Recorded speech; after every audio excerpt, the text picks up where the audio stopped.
Ассаламу алейкум туғандар. Мегатрейдинг KG астыңыздарда Howo TX7 үлгісіндегі ор жүк тасышы машина. 6,5 метр болады. VHI моторды. Көлемі 7 литрлік VHI мотор.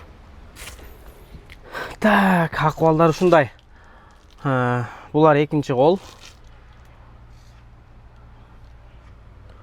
Мынакей. Асты жеңіл дискада екен. Шар içi деп едім бе? Мысалы, ош Бишкек анамына ташығанға ыңғайлы машиналар болчудай.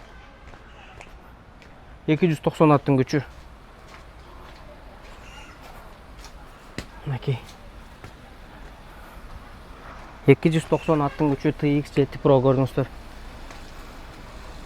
Ушундай эмеге 290 ат аябай күчтүү болчудай. Ошондой эле мына FAF Чейфаң түрлөрү көп туғандар. Кимге кандай кызык болсо айтсаңыздар, келип дагы жакындан тартып беребиз. Түрлөр аябай көп, узун кыскасы түрлөрү менен бар. Жаңысы, экинчи кол. Ошол туғандар кимге керек болсо айтыңыздар. Мегатрейдинг KG сиздин Кытайдагы ишенимдүү өтөшүңүз.